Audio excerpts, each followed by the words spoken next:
다 각각 집으로 돌아가고 예수는 감람산으로 가시니라. 아침에 다시 성전으로 들어오시니 백성이 다 나아오는지라 앉으사 그들을 가르치시더니 서기관과 바리새인들이 음행 중에 잡힌 여자를 끌고 와서 가운데 세우고 예수께 말하되 선생이여 이 여자가 간음하다가 현장에서 잡혔나이다. 모세는 율법에 이러한 여자를 돌로 치라 명하였거니와 선생은 어떻게 말하겠나이까. 그들이 이렇게 말함은 고발할 조건을 얻고자 하여 예수를 시험함이러라. 예수께서 몸을 굽히사 손가락으로 땅에 쓰시니 그들이 묻기를 마지 아니하는지라. 이에 일어나 이르시되 너희 중에 죄 없는 자가 먼저 돌로 치라 하시고 다시 몸을 굽혀 손가락으로 땅에 쓰시니 그들이 이 말씀을 듣고 양심의 가책을 느껴 어른으로 시작하여 젊은이까지 하나씩 하나씩 나가고 오직 예수와 그 가운데 서는 여자만 남았더라. 예수께서 일어나사 여자 외에 아무도 없는 것을 보시고 이르시되 여자여 너를 고발하던 그들이 어디 있느냐 너를 정죄한 자가 없느냐. 대답하되 주여 없나이다. 예수께서 이르시되 나도 너를 정죄하지 아니하노니 가서 다시는 죄를 범하지 말라 하시니라.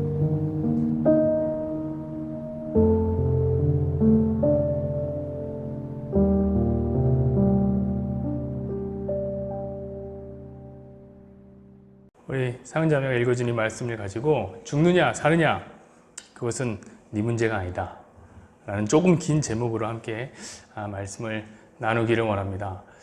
장폴 사르트르라고 하는 사람이 그런 얘기를 했습니다. 인생은 B와 D 사이의 C다. 이거 되게 유명한 말이죠. 벌스와 데스 사이의 초이스다. 맞습니다, 여러분. 인생은 살다 보면 수도 없이 많은 선택의 기로에 놓이게 돼요. 여러분도 아마 여러 가지 선택을 하면서 살 텐데요. 선택하기 어려운 것들이 많잖아요. 짜장면이냐 짬뽕이냐 이런 거 되게 어렵다고 하더라고요, 사람들이. 물론 이영자 누님 같은 분은 둘 다 먹어버리면 되지 하는데 우리는 사실 둘 다 못 먹잖아요. 그러니까 고민된단 말이에요. 뭘 먹을까? 카페에 가도 아메리카노를 먹을 건가 라떼를 먹을 건가, 이건 정말 어려워요. 왜냐면은 그날의 분위기, 그날 내가 어떤 옷을 입었나, 비가 오나 안 오나 이런 거에 따라서 뭘 먹어야 될지 고민이 많아요. 그래도 저는 이건 쉬워요. 왜냐면 저는 짜장 싫어해요. 짬뽕 좋아해요. 저는 라떼 싫어해요. 아메리카노를 좋아해요. 그러니까 괜찮은데 저한테 진짜 어려운 문제가 있죠. 그건 뭐냐면 아이유냐 설현이냐. 이거 어려워요. 도저히 선택이 안 돼요. 노래할 때 들으면 아이유가 좋은 것 같기도 한데 자꾸 길거리 가다 보면 설현이 좋아요. 설현이 좋아요. 정말 어렵단 말이에요. 응? 이런 것보다 훨씬 더 어려운 문제가 있죠. 뭐냐면 태박교회냐 사랑의 교회냐. 박빙이에요. 이거 거의 뭐 이거 너무 어려워요. 뭘 골라야 할지. 너무 비슷한 수준의 것들이는 너무 고르기가 어려워요. 어느 것도 선택하기 어려운 상황들이 있어요. 여러분 하다못해 오늘도 여기로 오면서도 엘리베이터를 타고 올 거냐 에스컬레이터를 타고 올 거냐 이런 고민부터 다 한단 말이에요. 선택하면서 하는 거예요. 여러분 인생은 이러한 선택들이 모여서 이루어지는 것입니다. 그래서 장폴 사르트르가 이런 얘기를 한 거예요. 인생은 B와 D 사이의 C다. 여러분 그런데 이런 선택들은 우리에게 매우 중요합니다.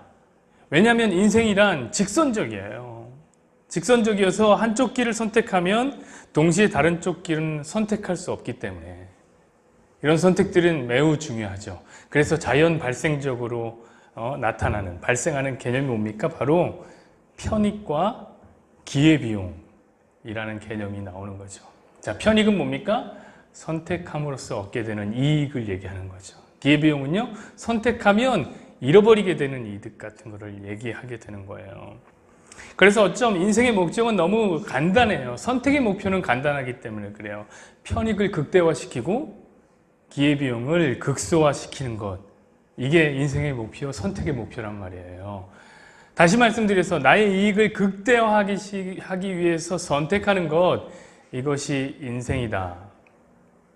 여러분 이렇게 자기 이익을 위해서 계속해서 선택을 하는 인간을 보면서 파스칼이라는 사람은 인생을 이렇게 정의했습니다. 어떻게 정의했냐면 인생은 도박과 같다. 계속 선택해야 되기 때문에 그러는 거죠. 자, 그러니까 파스칼에 의하면 모든 인생이, 모든 인간들이 다 도박사인 것이죠. 제가 굉장히 이 말에 공감을 했습니다.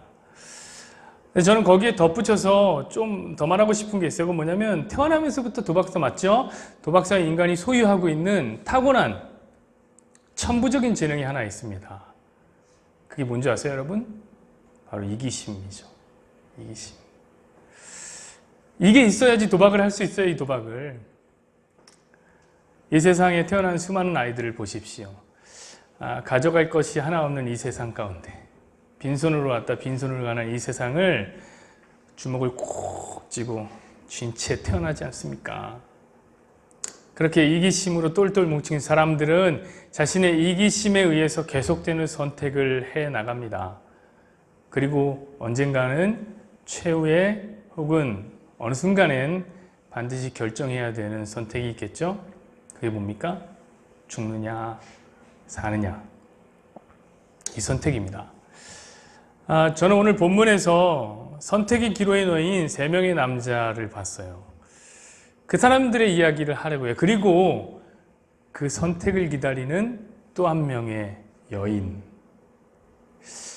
안타깝게도 오늘 이야기는 러브스토리는 아닙니다. 이 여인에 대한 이야기를 하려고요. 과연 우리의 자리는 어디인가? 함께 깨달으시는 은혜의 자리가 있기를 원합니다. 아마 여러분 성경을 한번 보시면은 53절이 이렇게 대괄호로 시작됩니다. 7장 53절이 그렇게 시작돼요. 그리고 8장 1, 11절에서 대괄호로 문이 닫히게 되는 거예요. 그러니까 사실 7장 53절부터 이 이야기는 계속 연결되고 있음을 보여주는 거죠. 사실 7장과 8장은 여러분 원래 성경에 장절이 없었음을 보여주는 중요한 사례입니다. 원래 여기서 나눠지면 안 돼요. 장 바꿀 필요가 없거든요. 얘기가 이어지거든요. 근데 장이 바뀐 거예요. 제가 전에 말씀드렸죠. 성경에 장절이 없는데 성경 비전문가인 인쇄소의 사업자가 이 성경을 만들어야 되니까 그걸 나눈 거예요. 그러니 내용이 이어지고 있는 중인데 장을 확 나눠버린 거예요. 그런데 제가 그 인쇄업자가 이해가 안 되는 바가 아니에요. 이해가 돼요. 왜냐하면 정말 어려웠을 거예요. 오늘의 이 본문은 많은 성경학자들에 의해서 난해구로 해석이 됩니다. 이거 난해하다. 이 내용이 난해하다. 아니, 사실 내용이 난해한 게 아니라요. 구조가 난해해요. 구조가. 내용은 다 이해하시잖아요. 그렇잖아요. 현장에서 가늠한 여인이 잡혀왔는데 예수님 다 아시죠? 너희 중에 죄 없는 자가 돌로 치라. 이거 다 아시잖아요. 근데 내용은 알겠지만 구조가 어려워요. 왜냐면은 오늘 본문은 문맥이 계속 이어지고 있는데 같은 문맥이 이어진다고 하기에는 진행이 같이 된다고 하기에는 너무 튀어요. 혼자 탁 튀어요. 과거에 보면 LP판이나 CD 같은 거 돌리다 보면요, 거기 이물질이 있으면 돌다가 탁탁 튀거든요. 아시나요? 그런 것처럼 오늘의 이 본문은 그 이물질처럼 앞뒤의 문맥과는 어울리지 않는 좀 이물감이 느껴진단 말이에요. 여러분, 지금 우리가 어떤 이야기를 계속했습니까? 제가 오늘 이 요한복음 7장을 설명할 때 처음부터 말씀드렸다시피 7장에서 9장까지 이야기는 전부 초막절에 대한 이야기예요. 초막절 얘기에 흘러요. 자, 초막절이라는 절기가 어떤 절기라고 제가 말씀드렸습니까? 이스라엘 백성이 약속의 땅 가나안, 언약의 땅 가나안에 들어가서 거기서 수확물을 얻게 되는 언약의 완성을 보여주는 절기. 그러니까 영광의 하나님의 나라 천국에 들어가는 것을 보여주는 그런 절기가 초막절이라고 제가 말씀을 드렸습니다. 그러니까 7장부터 그 얘기가 계속돼요. 그리고 예수님은 그 초막절에 진행되는 3가지 의식을 언급하면서, 3가지 예식을 언급하면서 이 초막절은 이런 의미야, 이런 의미야, 이런 의미야 이렇게 차근차근 설명해주고 계시는 중입니다. 자, 첫 번째 의식이 뭐였죠?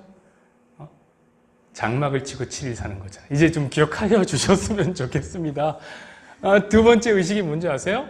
실로암 연못에 가서 7일 동안 물 떠다가 제단에 갖다 붓는 거였습니다. 세 번째 의식은요. 이건 알면 안 돼요. 우리 안 배웠어요. 다음 주에 할 거예요. 비밀이에요. 사실 지금 얘기할 수 없지만 힌트만 하나 살짝 드리자면 이 세 번째 의식은 촛불과 관련이 있습니다. 자, 첫 번째 의식, 장막을 치고 지내는 것. 제가 이거 어떤 얘기를 했습니까? 천국은 하나님과 함께 동거하는 것이지 좋은 성전 살고 궁전 살고 이런 거 아니다. 이런 걸 가르쳐주는 의식이라고 했어요.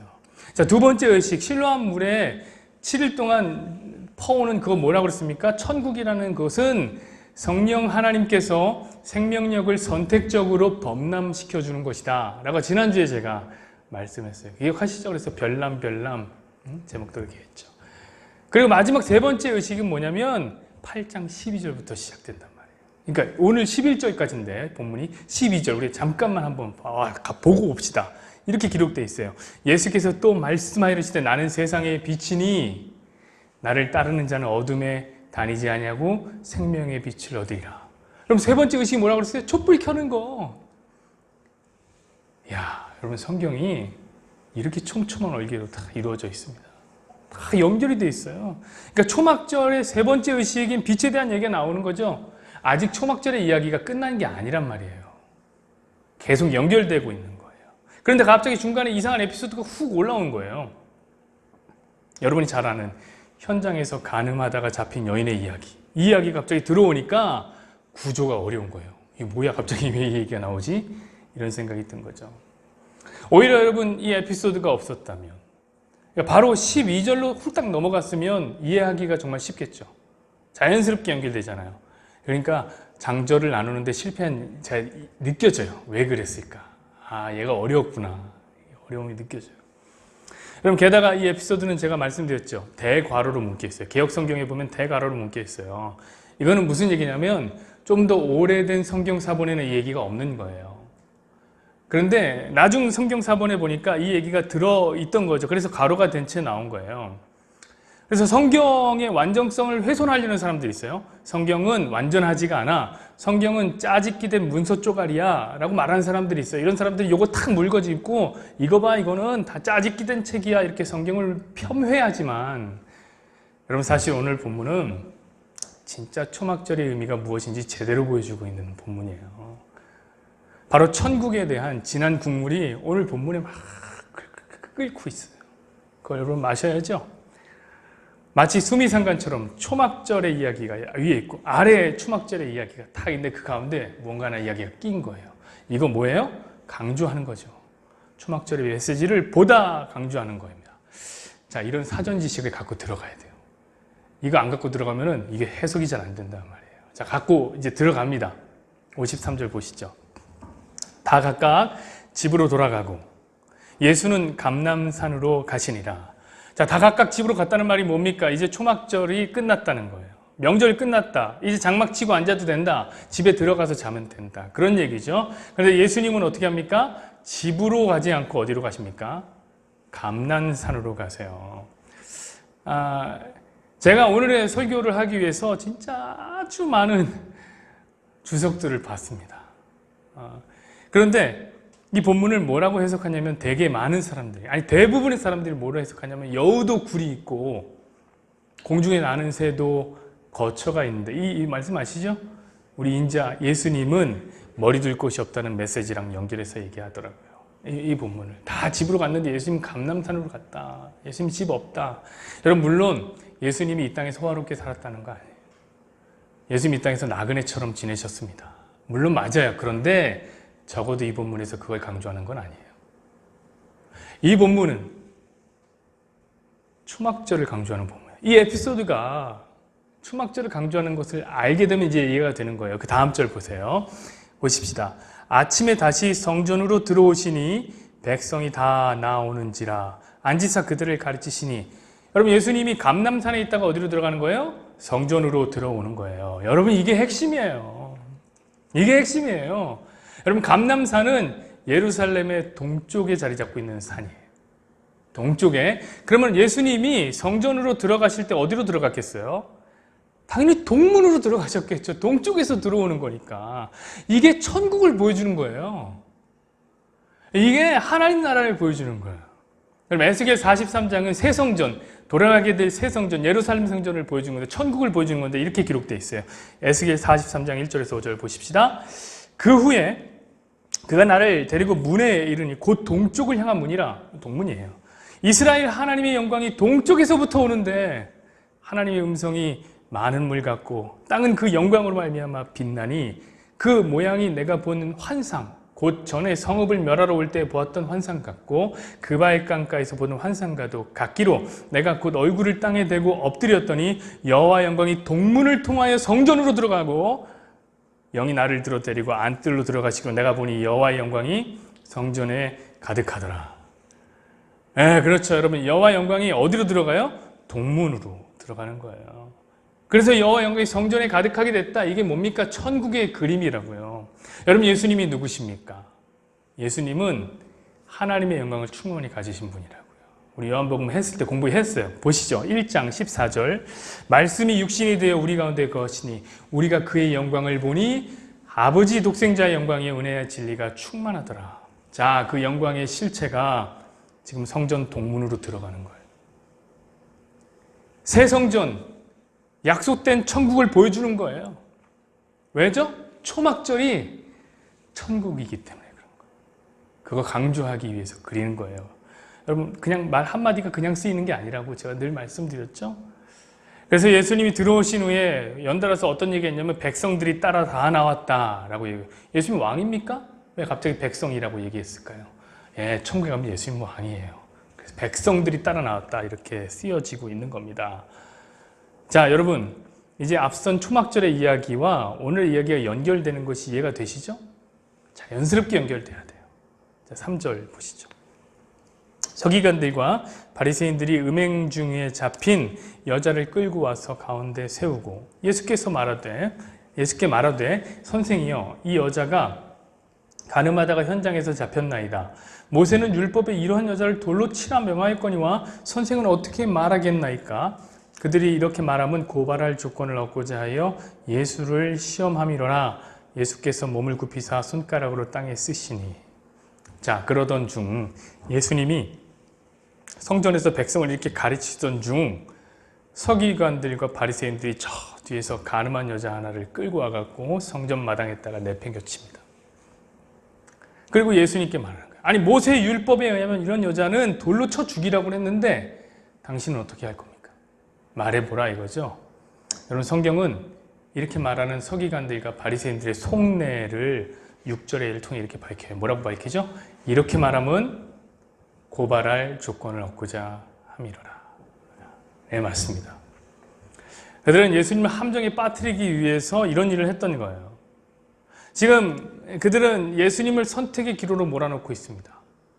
딜레마에 빠지게 만든 거예요. 왜요? 첫 번째 길이 어디예요? 그들이 아마 기대하고 있었던 길은 그런 걸 거예요. 저도 아마 예수님에게 그런 기대를 해요. 주님은 평소에 이 세리와 장녀들의 친구였어요. 그러니까 죄인의 친구였단 말이에요. 그러니까 용서하라라고 말하지 않을까? 그들의 기대였겠죠? 우리도 그렇게 기대해요. 예수님이 용서하지 않을까라고 기대해요. 그러면 덫에 걸리는 거예요. 왜 덫에 걸리는 거죠? 유대인들이 끔찍히도 생각하던 율법을 어기게 되기 때문에 그래요. 그럼 바로 고발 들어갑니다. 고소장 딱 들어갑니다. 근데 그 길만 있는 거 아니잖아요. 두 번째 길이 있잖아요. 반대의 길이. 혹시 예수님이 그렇지 않을 것 같은데 그래도 그들의 기대와 달리 이 여자를 죽이라 라고 얘기하는 거예요. 이 말은 뭡니까? 율법을 지켜야 한다 라고 말한다면 더 나이스인 거예요.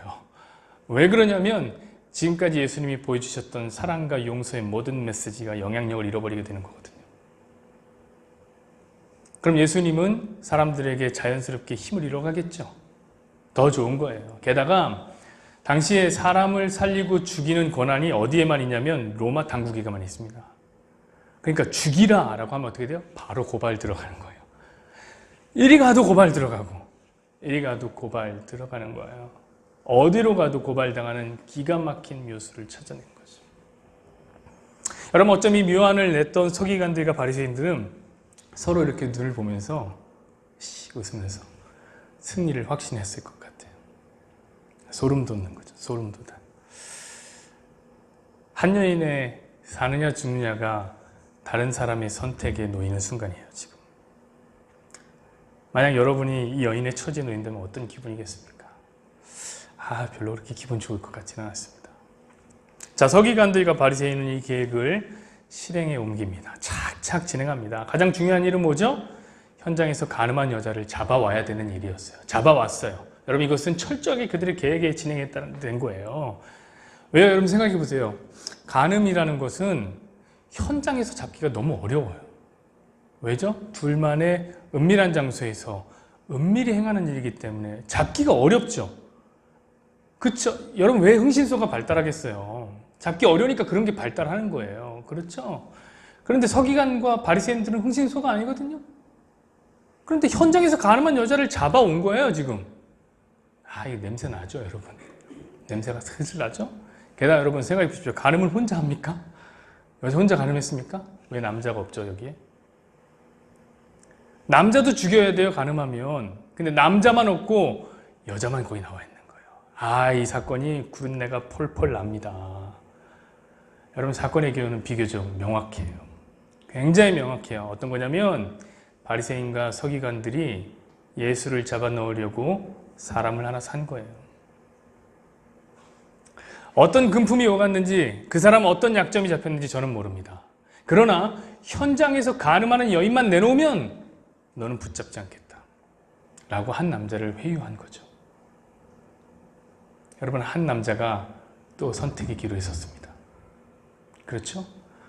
잠자리까지 같이 한 여인이라면 꽤나 내밀한 여자일 텐데 자기 여자를 넘기느냐 아니면 자기 이익을 챙길 것이냐. 그러니까 여러분 오늘 본문에서는 예수님만 선택의 기로에 놓인 게 아니에요. 이 남자도 선택의 기로에 놓여 있습니다. 그런데 이 남자 타고난 도박사입니다. 자기 이익에 베팅을 했어요. 여자의 생명을 기회비용으로 내던진 겁니다. 여러분들 조금만 더 깊게 생각해 보면 이 남자와 예수님만 선택의 기로에 선 것이 아니더라고요. 사실 바리새인과 서기관들도 이전에 선택의 기로에 섰습니다. 왜냐하면 그들이 이 여성을 붙잡기 위해서는 어떤 일을 해야 되냐면 위증교사죄를 지어야 했기 때문에 그런 거예요. 여러분 교사죄가 뭡니까? 죄를 지게 시키는 거예요. 시키는 거.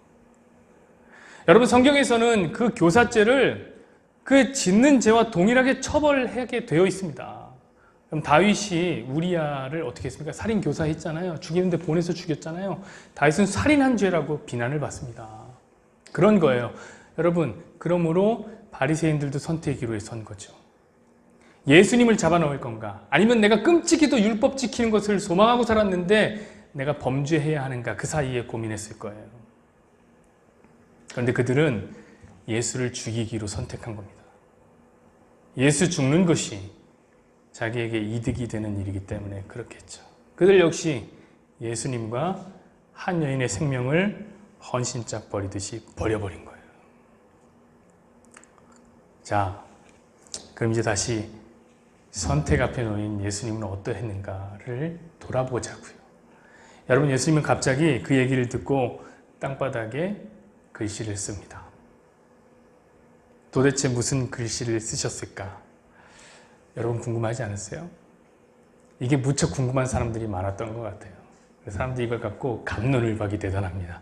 근데 대다수의 어떤 사람들은 이렇게 얘기하더라고요. 이때 예수님이 그 앞에 모여있는 군중들의 죄를 걷다 적으셨다는 거예요. 죄를 각 사람의 인생에 박혀있는 주홍 글씨들을 땅바닥에 기록했다는 거예요. 저거는 무슨 죄를 지었지, 저거는 그때 돈을 떼먹었지, 죄의 목록들을 적기 시작했다는 거예요. 그러니까 그 죄의 목록을 보고 사람들이 양심이 찔려서 자리를 떠났다나 어쨌거나 그렇게 얘기하는 사람들이 있더라고요. 뭐 나쁘지 않은 상상력입니다. 뭐 상상력을 얼마든지 발휘해도 되니까. 근데 아쉽게 예수님이 쓴 글을 보고 모두가 수치를 느꼈기에는 당시에 문맹률이 너무 높아요.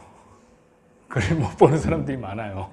보고 어떻게 글이 뭔 쓰는지도 모르는데 어떻게 수치를 느껴요. 게다가 예수님이 쓴 글을 보고 아랑곳하지 않고 7절에 보니까 막 달려들기 시작하거든요. 사람들이 보세요. 7절.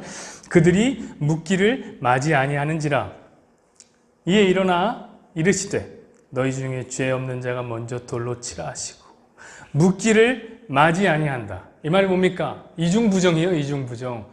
아니한다 이런 거 있잖아요. 이 말은 강조하는 거예요. 엄청 마구마구 물었다는 거예요. 이거 어떻게 할 거냐? 이 여자 죽일 거냐 살릴 거냐? 어떻게 할 거냐? 너는 뭐냐? 어떻게 할 거냐? 계속 막 사람들이 묻기 시작한 거예요. 쓴 글을 보고도요. 지금 예수님의 선택을 강요하는 겁니다. 자, 그때 예수님의 명대사가 날아가죠. 어떤 겁니까? 너희 중에 죄 없는 자가 먼저 돌로 치라. 여러분, 대단한 메시지입니다. 대단한 메시지예요. 사람들이 이 메시지에 환호하더라고요. 열광해요. 이런 말하기 기법을 모범으로 삼는 사람들도 있어요. 화술을 연구하는 사람들이 예수님의 이 답을 가지고 모범 답안이다 이건 교육해요. 얘들이 왜 환호인지 아세요? 책임을 피해가기 때문에 환호해요. 이건 사실 선택한 것도 아니고 선택 안 한 것도 아니잖아요. 그렇죠? 대단한 미꾸라지 전법이죠. 그래서 사람들이 환호한 거예요. 사람들이. 이 대답을 어떻게 보면 마치 책임을 회피하는 국회의원들의 화법 같아요. 가끔씩 목사님들이 큰 죄를 짓고요. 자기가 큰 죄를 짓고요. 이런 메시지를 남겨요. 너희 중에 죄 없는 자가 나를 돌로 치라. 여러분, 주님이 이 메시지를 그렇게 사용하는 거 아니에요. 자기의 책임을 회피하는 면피용으로 쓰는 게 아니에요. 이 메시지는 오히려 우리에게 강력하게 선포합니다. 뭐라고 선포하고 있냐면 너희에게 이 여인을 죽이고 살릴 아무런 선택의 권한이 없다 라고 우리에게 얘기해 주시는 거예요. 그리고 다시 몸을 굽혀 땅에 무언가를 쓰십니다. 8절 보십시오. 다시 몸을 굽혀 손가락으로 땅에 쓰시니 저는 이제 알았어요. 저는 확실히 알았어요. 예수님이 그 손가락으로 무슨 말을 썼는지는 모르지만 알 수 없지만 다시 거듭하여 쓰는 것을 보고 저는 도대체 왜 주님이 손가락으로 무언가를 쓰셨는지 알게 됐어요. 그건 뭔지 아세요, 여러분? 율법이에요, 율법. 지금 율법을 그림으로 보여주는 거예요. 여러분, 성경에 보면 하나님이 무언가를 쓰신 사건이 나옵니다. 어디 나온지 아세요? 출애굽기에 나와요. 바로 시내산에서 십계명을 줄 때 하나님이 쓰셨다라고 나와요. 그런데 여러분, 이 십계명이 놀라운 게 뭔지 아세요? 한 번만 쓰여졌다는 게 아니라는 거예요. 이 십계명은 2번 쓰여집니다. 오늘 예수님처럼. 첫 번째 십계명이 쓰였을 때 어떤 일이 벌어졌냐면 백성들이 시내산 아래서 금송아지를 만들고 거기서 간음을 하는 현장이 펼쳐졌어요. 우상 숭배를 하게 난리 났습니다. 자, 율법이 첫 번째 쓰여졌을 때 어떤 일이 벌어졌어요? 이스라엘의 죄가 노출된 거예요. 그렇죠? 그래서 모세가 화가 나서 땅바닥에다가 그 십계명을 던져서 깨버립니다. 깨버려요. 그리고 그 자리에서 3,000명이 바로 죽음을 당합니다. 오늘 본문도 마찬가지잖아요. 예수님이 첫 번째 쓰셨어요. 그래서 어떤 일이 벌어져요? 사람들이 계거품을 물고 여자 죽이려고 달려들어요. 정작 자기 눈에 들어있는 들보를 보지 못하고 막 달려들어요. 지금 주님은 이 사건을 재현하고 계시는 거예요. 첫 번째 십계명이 쓰여졌을 때와 같은 일이 벌어져 버린 겁니다. 자, 여러분, 그리고 십계명은 다시 쓰여집니다. 하나님 모세를 다시 시내산으로 부르세요. 그리고 돌판에 기록하십니다. 그 후 돌판이 어떻게 되냐면 속죄소 안으로 들어갑니다. 속죄소 안으로 쏙 들어가요. 그러자 이스라엘이 죽지 않았다고요. 오늘 본문도 마찬가지예요. 예수님은 다시 무언가를 쓰십니다. 그러자 여자가 죽지 않고 살아나요. 여자를 죽이려고 하는 사람들이 모두 떠나게 됩니다. 보십시오. 9절 보세요. 그들이 이 말씀을 듣고 양심의 가책을 느끼 어른으로 시작하여 젊은이까지 하나씩 나가고 오직 예수와 그 가운데 섰는 여자만 남았더라. 여러분, 사람들은 모두 자리를 떠나버렸습니다. 어른으로부터 젊은이까지 모두가 떠났다는 거예요. 그러니 지금 모든 사람들이 죄인으로 들통나는 순간, 죄 없는 자가 치라고 했는데 다 도망갔기 때문에 그런 거죠. 나도 죄인이구나 라는 이 생각은 돌을 들고 여인을 향해서 던지려고 서 있던 자들이 자기 자리를 상실하게 만드는 순간이었어요. 나도 죄인이구나 라는 생각은 무릎을 꿇고 광장에 앉아서 고개를 못 들고 있던 여인의 자리에서 사람들이 내 자리가 거기구나, 자기 자리를 발견하게 되는 순간이었습니다. 나는 한 여인의 생명을 선택할 수 없는 죄인이라는 사실이 드러나는 순간이에요. 그들은 모두 떠났습니다. 마치 하나님의 말씀이 들어있는 속죄소 앞에 그 누구도 들어갈 수 없는 것처럼 자리를 떠나요. 그럼 속죄소가 어디 있어요? 지성소에 들어있거든요. 지성소에 사람들 들어가요? 못 들어가요. 다 떠나야 되는 거예요. 그것처럼 예수님이 다시 쓰신 글 앞에 사람들은 다 떠나버린 거예요. 그림이 이어지십니까? 여러분 머릿속에 그림이 그려지시면 돼요. 다만 그 속죄소, 그 지성소에 들어갈 수 있는 사람 한 사람 있죠. 누굽니까? 대제사장은 들어가는 거예요. 대제사장인 예수님이 그 자리에 서 있습니다. 자신의 생명을 예수님께 맡긴 여인과 함께 서 있는 거예요. 10절, 11절 보시죠. 예수께서 일어나사 여자 외에 아무도 없는 것을 보시고 이르시되 여자여 너를 고발하던 그들이 어디 있느냐? 너를 정죄한 자가 없느냐? 대답하되 주여 없나이다. 예수께서 이르시되 나도 너를 정죄하지 아니하니 가서 다시는 죄를 범하지 말라 하시니라. 그럼 예수님이 여자에게 물어요. 너를 고발한 자가 어디에 있느냐? 여자가 대답합니다. 주여 없는데요. 다 떠났는데요. 예수님은 고개를 들지 못하고 벌벌 떨고 있네요. 그래서 사람들이 있는지 없는지도 모르는 여인에게 사람들이 없는 것을 확인시켜요. 왜 그런 줄 아세요? 지금 예수님은 여자로 단독적으로 자기 앞에 세우는 중이에요. 단독적. 그래야지 정확하게 보이거든요. 내 죄악이 어떻게 용서가 되었는가. 여러분도 한번 보시란 말이에요. 예수님 다시 말씀하세요. 뭐라고 얘기하죠? 나도 너를 정죄하지 아니하노라. 다시 범죄하지 말아라. 여러분 이 예수님의 메시지가 어떻게 생각되십니까? 이거 단순한 용서의 메시지로 들리십니까? 이렇게 들리나요? 나는 죄를 지은 것이 없지만 그래서 나는 너에게 돌을 던질 수 있지만 나도 너를 정죄하지 않겠다. 이렇게 들리십니까? 여러분 이렇게 들으면 성경을 너무 감상적으로 읽는 거예요. 그게 감상적이고 좀 좋아 보이고 은혜로워 보이긴 하지만 여러분 성경은 그렇게 감상적이지 않아요. 성경은 철저해요. 여러분 율법은 하나님의 법이란 말이에요. 근데 하나님이 자기가 제정한 법을 스스로 어기겠습니까? 그럼 예수님이 율법을 어긴 자가 되잖아요. 근데 예수님은 율법을 어기기 위해서 오신 분이 아니라고요. 율법을 완성시키기 위해 왔다고요. 우리 마태복음 한번 보고 갑시다. 5장 17절 18절 보세요. 내가 율법이나 선지자를 폐하러 온 줄로 생각하지 말라. 폐하러 온 것이 아니요 완전하게 하려 함이라. 진실로 너희에게 이르노니 천지가 없어지기 전에는 율법의 1.1획도 없어지지 아니하고 다 이루리라. 여러분 예수님 율법을 지켰어야만 해요. 이 율법은 1.1획도 없어질 수 없어요. 여러분 그럼 이 여자는 죽어야 된단 말이에요. 율법에 의해서 이 여자는 죽어야 돼요. 사랑하는 여러분, 지금 주님은 내가 죽일 수 있는데 죽이지 않고 용서한다? 이런 의미로 이 말씀을 하신 게 아니에요. 지금 주님이 하시는 나도 너를 정죄하지 않겠다라는 이 말씀은 뭐냐면 나도 지금 떠나고 있는 저들과 같이 너를 정죄하지 못한다. 왜냐하면 나 역시 죄인이기 때문이다. 라는 메시지예요. 그러면 목사님, 주님이 죄를 지었단 말입니까? 아니죠, 여러분. 주님은 지금 그 현장에서 가늠하다 잡힌 여인의 죄를 짊어지신 거예요. 죄인이 되신 거예요. 여인 대신 죄인이 되시고 그녀에게 생명을 던져주게 된 거란 말이에요. 그래서 그녀가 산 거예요.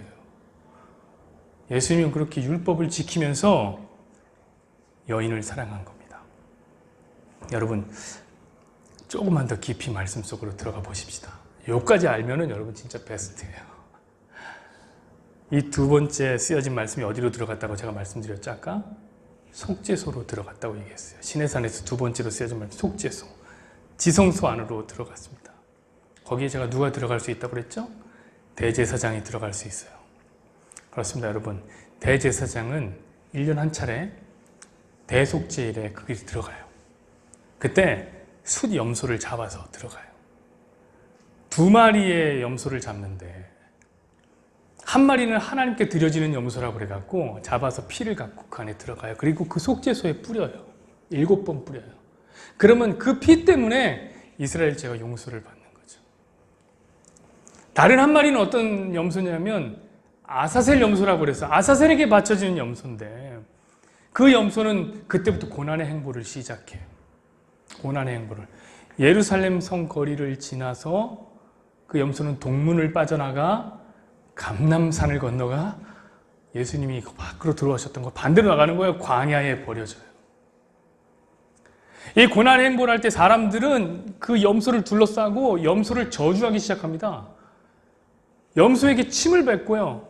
돌멩이를 던지고요. 가진 욕설을 다 해요. 그렇게 피투성이가 된 염소는 요단강을 건너서 광야에 툭 버려져요. 그럼 피냄새를 풀풀 풍기면서 염소가 그 광야의 차가운 겨울, 밤을 보낼 수 있겠습니까? 피냄새를 맡고 달려온 맹수들에게 그날 밤 먹혀 죽는 거예요. 밥이 되는 거예요. 이 얘기가 진행돼요. 여러분, 왜 이 염소들이 죽임을 당한 줄 아세요? 이 염소가 이스라엘의 죄를 짊어진 거예요. 여러분, 이 염소가 상징하는 분이 누굽니까? 우리 다 알잖아요. 십자가에서 그렇게 비참하게 죽으신 예수님이에요. 여러분, 예수님의 모습에서 그 염소가 보이지 않나요? 골고다 언덕을 올라가신 예수님, 사람들의 침뱉음과 비난과 모욕을 당하면서 올라가신 그 모습이 보이지 않아요? 여러분, 근데 이 사실을 한번 성경에서 읽어봤다면 이런 고민을 한번 해봐야 돼요. 저는 고민이 됐어요. 왜 예수님을 어린 양이라고 부르잖아요. 우리가 예수님을 예수 어린 양 이렇게 부르는데 왜 속죄일에, 하필 대속죄일에, 이거 1년에 한 번 있는 거거든요. 이때 양이 아니라 염소를 죽일까 도대체? 이런 고민 해보셔야 돼요. 한번 나중에 이제 읽어보시면서 고민해보세요. 여러분, 왜 그런지 아세요? 염소는 죄인을 상징하거든요. 염소. 지긋지긋하게 자기밖에 모르는 이기적인 동물이 뭐냐면 염소예요. 염소. 반면에 양은 아주 순종적인 동물입니다. 제가 전에 한번 비교해드렸죠? 그래서 양은 털 깎을 때도 보면요, 가만히 있어요. 이렇게 품에 안겨서. 심지어 제사장이 죽일 때도 보면 목을 이렇게 내놓고 가만히 있어요. 울기만 해요. 배은 그냥 죽는 거예요. 근데 염소는 어떤 줄 아세요? 털 못 깎아요. 염소는 막 발악을 해서 못 깎아요. 여러분, 염소는 발악을 해요. 그게 딱 우리거든요. 도무지 자기 생명을 하나님 앞에 맡기지 못하고 끝까지 발악하는 죄인의 습성이 바로 염소의 습성이란 말이에요. 여러분, 그러므로 대속죄의 양이 아니라 염소를 죽이는 이유는 뭐냐면 예수님이 우리의 죄를 대신 짊어지고 양의 모습이 아니라 염소의 모습으로 죽으신 거예요. 죄인이 되어서 죽었다라는 거예요. 예수님 의롭게 죽으신 분이 아니에요. 죄인이 되어서 죽었다. 여러분, 그 대속죄일이 언제 일어난 줄 아세요? 바로 초막절이 시작되기 얼마 전에 시작돼요. 초막절이 7월 15일에 시작되는데 대속죄일은 7월 10일입니다. 이게 무엇을 의미합니까? 초막절, 천국이라는 것은 우리 대신 죄를 짊어진 아사틀 염소, 예수님이 죽어서 주어지는 거야 라는 사실을 우리에게 알려주는 거예요. 사랑하는 여러분, 오늘 현장에서 가늠하다 잡힌 이 여인이 어찌 살았습니까? 그냥 산 거 아니거든요. 그냥 용서받은 거 아니거든요. 예수님이 대신 가늠한 자가 돼서 돌에 맞고 죽으셨기 때문에 살아난 거예요. 여러분, 말씀 냈죠? 오늘 가늠하다 잡힌 이 여인 이야기, 어찌 초막절의 이야기가 아닐 수 있겠습니까? 이 이야기야말로 1000% 초막절의 이야기죠. 우리는 어떻게 구원을 받습니까, 여러분? 언약의 나라, 하나님 나라 어떻게 들어갑니까? 우리 아까 혜인이가 고백했던 것처럼 나 같은 죄인이 어떻게 천국에 가는 거예요? 율법 지켜서 가는 겁니까? 아니요. 율법 지켜서 가는 거면 우리 천국 근처도 가지 못하고 지옥으로 떨어질 거예요. 답은 뭐냐면 우리 대신 예수님이 죽어서 우리가 구원을 공짜로 값없이 얻은 거예요. 근데 제가 가만히 지켜보니 사람들이 이 세상에서 하도 선택을 하다 보니 선택에 너무 익숙해져 있어요. 그래서 자신이 있는 것 같아요. 어디까지 선택하냐면 죽느냐 사느냐, 천국이냐 지옥이냐, 이것도 다 자기 문제예요. 어떻게 하면 죽지 않을지 빠삭하게 알아요. 어떻게 하면 살지 사람들이 다 일일이 선택해요. 다 선택해. 어떤 사람은 착한 일 하면 살고 나쁜 일 하면 죽는다라고 판단해요. 우리 어제 이수정 집사님이 카페에서 혼자 차를 마시고 있는데 옆에서 사람들이 시끄럽게 얘기하는 소리가 막 귀에 들리더래요. 2명의 나이 드신 여자분이 거기서 커피를 마시는데 한 여자분이 굉장히 기구한 팔차를 타고 태어난 여자예요. 수없이 많은 죽음의 고비를 넘기고 그 자리에 와 있다고 자기가 고백하더라고요. 그랬더니 그 얘기를 듣는 다른 사람이 뭐라고 하는 줄 아세요? 언니, 그건 언니가 공덕을 많이 쌓아서 그래서 살아있는 거야. 어떤 사람은 착한 일을 많이 하는 것이 사는 것 천국이라고 얘기해요. 어떤 사람들은 사느냐 죽느냐의 문제 아예 생각 안 하고 돈의 이슈로 바꿔버려요. 천국, 지옥? 나 그런 거 모르겠고 이 세상에서 잘 사는 게 천국이지 라고 하고 살아요. 마치 오늘 자기 이익을 위해서 여자를 팔아먹었던 그 남자처럼 말이에요. 여러분, 어떤 사람들은 타인보다 우월한 자리에 자기를 스스로 위치하며 내가 생명에 더 가깝다, 내가 천국에 더 가깝다 생각하는 사람도 있어요. 누구처럼요? 바리새인들과 서기관들처럼. 그 사람들은 날마다 생각해요. 내가 저 세리와 같지 않았어. 내가 저 창녀보다는 더 뛰어나지. 내가 천국에 더 가까운 사람일 거야. 여러분, 그렇게 사는 사람들은 그렇게 타인을 비난하면서 살아요. 왜냐하면 타인을 비난해야 내가 생명에 가깝기 때문에 그런 거죠. 그런 사람들은 심지어 예수님도 비난한다고요. 그래서 예수도 죽이는 자들이 그런 사람들이에요. 제가 말씀드리고 싶은 건 사람들이 다 양태는 다르지만 저마다 자기가 설정한 방법으로 생명을 선택하고 있는 중이라는 거죠. 그것이 지식이 될 수도 있고 다른 사람의 인정을 받는 것도 있고 천국, 지옥 이런 건 없어라는 무신론을 선택하는, 무신론을 믿는 방법이 될 수도 있어요. 여러분, 심지어 기독교를 선택하는 방법도 여기 포함돼요. 내가 예수님을 마음으로 믿고 입으로 시인했으니 나는 삶을 구원으로 받은 거야 라고 기독교를 선택하는 사람들, 그 사람들은 스스로 구원을 선택하는 거예요. 다들 죽느냐 사느냐의 문제를 자기가 선택합니다. 그런데 제가 보니 아주 희한한 게 뭔지 아세요? 저마다 자신 있는 것 같아요. 그 선택이 자신 있는 것 같아요. 타고난 도박사 마냥 다들 포커페이스를 하고 앉아갖고 자기가 베팅한 것을 굳게 믿어요. 생명 얻었지. 사랑하는 여러분, 오늘 본문이 말씀하는 주제가 뭔지 아세요? 그건 명확해요. 죽느냐 사느냐, 그건 네 문제가 아니야. 그건 예수님 문제예요. 예수님이 우리를 선택해서 우리 대신 죽어주셨다면 우리 사는 거예요. 그게 아니라면 그냥 죽는 거죠. 사람들은 모두가 선택하는 자리를 차지하려고 합니다. 마치 바리새인들과 서기관들처럼. 예수님 말씀하십니다. 까불지 마라 이놈들아. 너는 현장에서 간음하다 잡힌 여자다. 너무 심각한 죄를 지어서 그 어떤 선택도 넌 못해. 타인의 손에 너희의 생명을 맡길 수밖에 없는 네가 여자다. 고개를 푹 숙이고 앉아서 예수님의 이야기를 들어야 사는 네가 여자다. 예수님의 음성을 듣고 고개를 들고 속죄소를 봐야 사는 여자다. 그 속죄소에 뿌려지는 제물의 피로 사는 여자다. 너 대신 예수님이 돌 맞고 광야에 던져져 십자가에서 갈갈이 찢어져야지 사는 여자가 너다.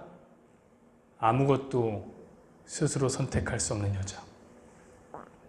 그것이 존재적 죄인인 너다. 이 얘기예요. 여러분, 죽느냐 사느냐, 그것은 우리 문제가 아닙니다. 예수님 문제예요.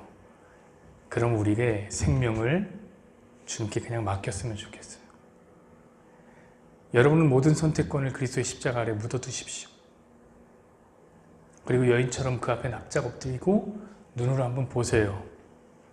여러분의 죄 때문에 속죄소에 흐르고 있는 그 보혈을 말입니다.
사랑